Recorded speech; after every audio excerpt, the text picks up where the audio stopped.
boop, boop. 12-week year. Back for chapter 15. Let's get it. Chapter 15, installing process control.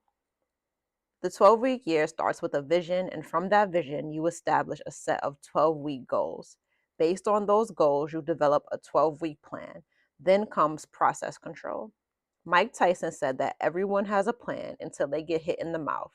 Process control is a set of tools and events that help you work your plan even when you get hit in the mouth. Making sure that things get done. It's not enough to have a vision and a plan. If your goals and plan are designed to help you achieve a higher level of performance, then you most likely have specific tactics that are new actions for you. New actions are almost always uncomfortable. That's one of the things that makes change so difficult. It's one thing to identify the actions needed to create a better result. It's a whole other thing to consistently do them.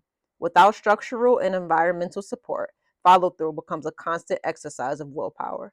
Relying on willpower occasionally can work, but as studies have shown, willpower has a fatigue factor. And as we've all experienced, sometimes we have the willpower and sometimes we don't. Tis facts. If you are going to achieve what you are capable of, you can't leave it up to willpower alone. Process control uses tools and events to create support structures that you can augment, and in some cases, take the place of willpower. I can promise you that Michael Phelps, who holds more gold medals than any other Olympian, had days when he didn't feel like getting in the pool or working out in the gym, but he did. That's because he has structures in place that make it easier for him to get in the pool than not to. If you're going to be great, you need support structures just like he has. So whether you've got a surplus of discipline on a particular day or not, you work your plan. There are two items I want to share with you that will form the foundation of your support. The first is the weekly plan. Weekly plans. The weekly plan is a powerful tool that translates the 12-week plan into daily and weekly action. The weekly plan is the instrument that organizes and focuses your week. It becomes your game plan for each week. The weekly plan is not a glorified to do list. Rather, it reflects the critical strategic activity that needs to take place that week in order to achieve your goals. Keep in mind that the weekly plan is a derivative of your 12-week plan. It is not something that you create each week based on what happens to be urgent at the time. On the contrary, the weekly plan is populated with the tactics from the 12-week plan that are due that particular week. This process ensures that the weekly plan contains only those actions that are strategic and critical in nature. Because the weekly plan is driven by the 12-week plan, which is connected to your long term vision, you can be confident that the actions it contains are, by default, the most important actions of the week. If these tactics get done, you've had a great week. If not, you've lost a week. Having this level of clarity each week is not only powerful, it's life changing. Figure 15-1 is a sample weekly plan from our online system, Achieve. In this example, you can see that each individual goal is stated and has the affiliated tactics that are due this week. We strongly recommend that you print a copy and calendarize these critical activities.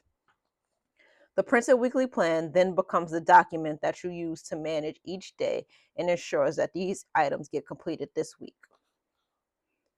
Figure 15-1, your weekly plan is the cornerstone of effective execution. It captures the actions due each week that are needed to reach your 12-week goal. So we got plan for week 6, score 0, close $105,000 in business, call a minimum of 5 prospects per week to schedule meetings and schedule a minimum of 3 per week, conduct a minimum of 2 initial appointments per week. And then you can see the weekly activities to lose 10 pounds. And then for Carol, it'll be a date night without the kids once a week.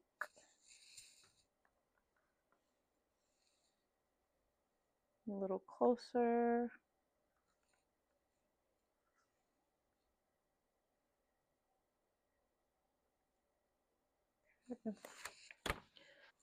Don't go it alone. The second element of process control is peer support. There was a fascinating article in Fast Company in May 2005 entitled Change or Die that presented studies conducted with patients who had severe medical conditions that required lifestyle changes in order to live. The sad fact was that after only 12 months, 90% of the patients reverted back to their old lifestyles, virtually guaranteeing an impending death. Faced with the imminent threat of death, an overwhelming majority of people still failed to consistently make more productive choices. There was a group that had a much higher success rate, almost 7 times greater. These patients were involved in peer support groups, and they had a success rate of nearly 80%. The groups not involved in peer support had a 10% success rate. These statistics reminded me of what George Shinn, the owner of the Charlotte Hornets basketball team, once said. There is no such thing as a self-made man. You will reach your goals only with the help of others. The groups involved in peer support met on a regular basis and discussed their progress, struggles, and challenges. By encouraging one another, they generally stayed on track. The lesson is that if you are implementing change, don't go it alone. Your chances of success are 7 times greater if you employ peer support.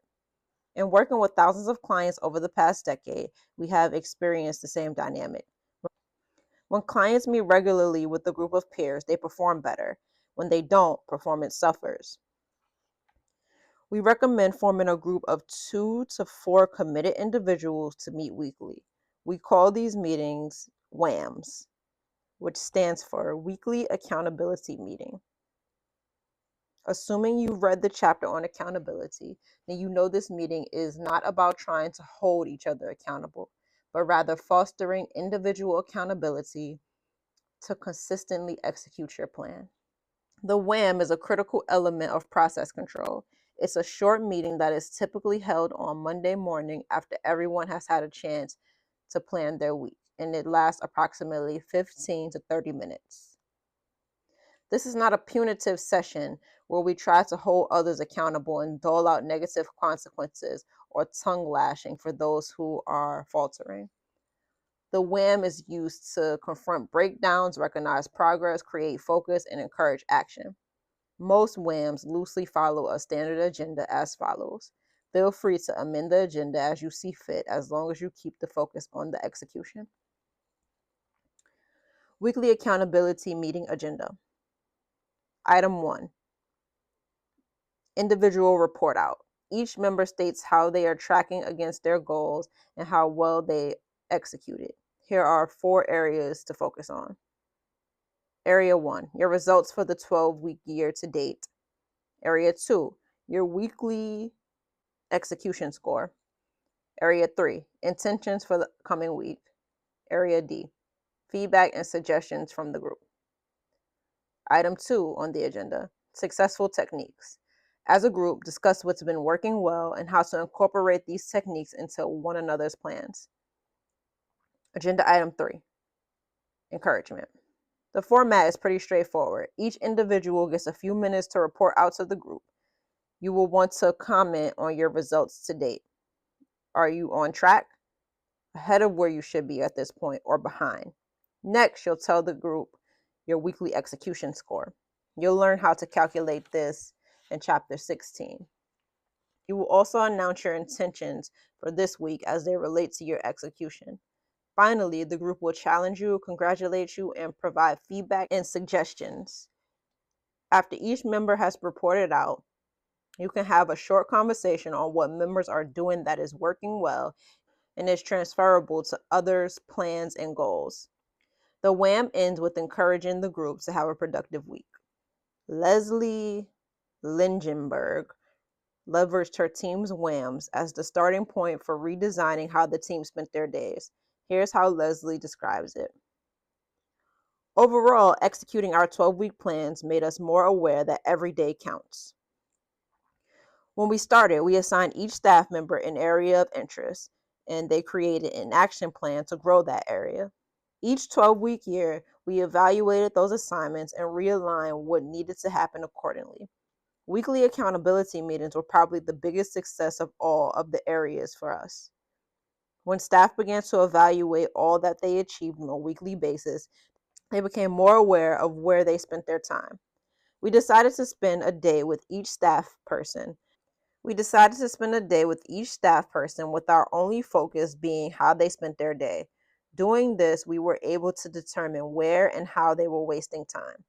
This also helped us to make tough decisions to address some tasks that were more time consuming than productive. The ROI on some of the tasks showed that they were not worth it and needed to be eliminated. If we didn't check in together as a team each week to review our progress, we probably never would have done this. Getting rid of annualized thinking helped us to know we had to hit the numbers quicker, and the WAMs helped us do that. The leader is responsible for making sure the 12-week year stays on track and that the group does not venture away from the vision and the 12-week plan. My advice: attend a WAM and stick to your plan, and the 12-week year will work. The weekly routine. The only way you will reach your 12-week goals is by taking action on your plan each day. The weekly plan and the WAM are 2 steps in a 3-step process called the weekly routine. These easy to follow steps will ensure that you execute each week and accomplish your goals. The weekly routine consists of 3 simple yet powerful steps. 1. Score your week. 2. Plan your week. 3. Participate in a WAM. Step 1. Score your week. In Chapter 16, you will see how the 12-week year enables you to effectively measure your execution through a weekly scorecard. This measure, more than any other, is the most powerful indicator of success that you have. As part of your weekly routine, you will want to take a few minutes each week